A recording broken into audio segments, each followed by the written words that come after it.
यूं तो मानव सभ्यता की शुरुआत ही अफ्रीका से हुई, पर जहां अन्य देशों का विकास समय के अनुसार आधुनिकता की तरफ बढ़ता रहा, वहीं अफ्रीकी देशों की स्थिति सामान्य से भी कम रही है। आखिर ऐसी क्या वजह रही है कि कुछ एक अफ्रीकी देशों को छोड़कर लगभग पूरे अफ्रीका की स्थिति दयनीय हो गई है? नेचुरल रिसोर्स का भंडार होने के बावजूद यहाँ के लोग गरीबी, आर्थिक पिछड़ापन, बेरोजगारी, अशिक्षा जैसी गंभीर समस्याओं से जूझ रहे हैं।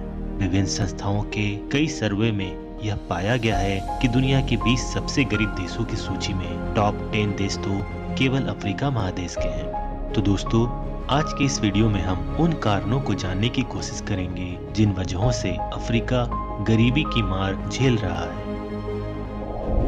मॉडर्न एरा कॉलोनिज्म का अफ्रीकी देशों की आर्थिक स्थिति और विकास पर बहुत बुरा प्रभाव देखा गया है। आसान भाषा में समझे तो अगर एक समृद्ध देश अपने पावर का प्रयोग करते हुए किसी भी कमजोर देश को पूर्ण अथवा आंशिक रूप से उस पर अधिकार जमा ले और उस कमजोर देश के नेचुरल रिसोर्स का अपने फायदे के लिए इस्तेमाल करे, तो ऐसी स्थिति में उस देश के स्थानीय निवासियों का विकास रुक जाता है।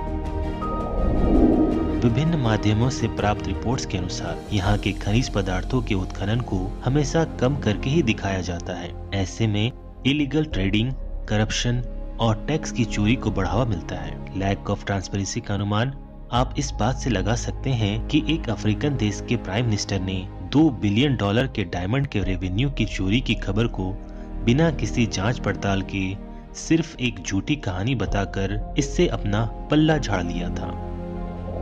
जब किसी देश के लोग मूलभूत वस्तुओं जैसे शुद्ध पानी, भोजन, मेडिकल ट्रीटमेंट जैसी चीजों की कमी से जूझ रहे हो, उस स्थिति में सरकारी तंत्र ही इन समस्याओं से मुक्ति दिला सकता है। पर यहाँ भ्रष्टाचार का स्तर अपने चरम पर है, जिस कारण यहाँ के देशों का आर्थिक विकास काफी कम रह जाता है। राजनेताओं, सरकारी कर्मचारियों एवं नौकरशाहों के भ्रष्टाचार के कारण यहाँ के लोग उन सुविधाओं का लाभ नहीं उठा पा रहे हैं जो एक अच्छे जीवन यापन के लिए अनिवार्य है। जीवन में शिक्षा के महत्व को कभी नकारा नहीं जा सकता। शिक्षा न केवल हमें व्यक्तिगत रूप से बेहतर बनाता है, बल्कि हमारे समाज और देश को भी समृद्ध बनाता है। पर अफ्रीकी देशों में शिक्षा का प्रसार सही स्तर पर नहीं हो पाया है। अच्छे स्कूल, कॉलेज, यूनिवर्सिटी के अभाव में यहाँ के लोग अच्छी नौकरियों को तरसते हैं और परिणाम स्वरूप बेरोजगारी को बढ़ावा मिलता है, जो न जाने कितनी ही और समस्याओं को जन्म देती हैं। यह जरूरी नहीं कि अंडर डेवलपमेंट के लिए इकोनॉमी का लो होना ही मापदंड के रूप में देखा जाए। स्वास्थ्य सेवाओं में कमी भी देश की स्थिति को दर्शाता है और इस समस्या से अफ्रीका न जाने कितने समय से जूझता आ रहा है। आए दिन यहाँ लोग किसी न किसी बीमारियों से ग्रसित होते आ रहे हैं।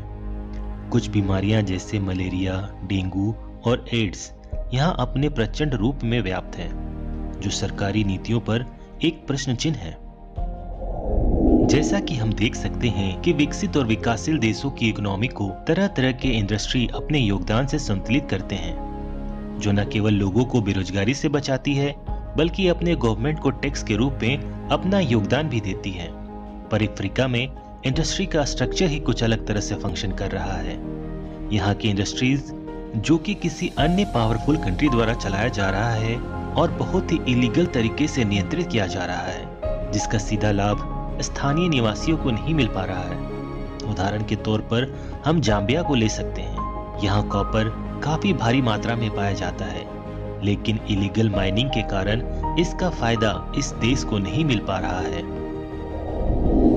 किसी भी देश के कामगार उस देश की अर्थव्यवस्था के विकास में बहुत ही महत्वपूर्ण भूमिका निभाते हैं, मगर अफ्रीकी देशों में बुनियादी सुविधाओं की गैर मौजूदगी में लोग अपना जीवन बहुत ही कठिनाई में बिता रहे हैं। Low level of living standard और अवसर के अभाव में प्रोफेशनल ट्रेनिंग का ना मिल पाना यहाँ के लोगों को नॉन स्किल्ड लेबर्स की श्रेणी में ला देता है, जिस कारण यहाँ के लोग आधुनिक समय के अवसरों से वंचित रह जाते हैं।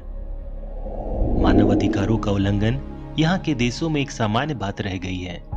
काम करने वाले मजदूरों को उनका बुनियादी हक नहीं मिल पाता। उनके डेली वेज को कम करके देना, खान पान की सुविधाओं का अभाव, आपातकाल में मेडिकल सेवाओं का न होना आदि प्रमुख समस्याएं हैं।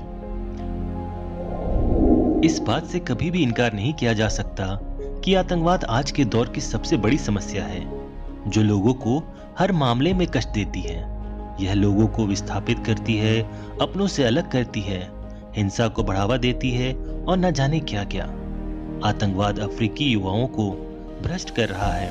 आतंकवाद की समस्या यहाँ के रोजगार को प्रभावित करता है। टूरिज्म के लिए प्रसिद्ध अफ्रीका आतंकवाद की समस्या से जूझ रहा है, जिसका परिणाम यहाँ के अर्थव्यवस्था पर पड़ता है।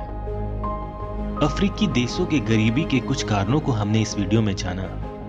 अब एक नजर कुछ ऐसे तरीकों पर जिनसे यहाँ की समस्याओं को कुछ हद तक कम किया जा सकता है। जैसा कि हमने यह तो जान लिया कि यहाँ नेचुरल रिसोर्स की कोई कमी नहीं है, बस इसे सिस्टमैटिक तरीके से फंक्शन में लाना होगा। इलीगल माइनिंग को रोकने के लिए कुछ कड़े फैसले लेने होंगे।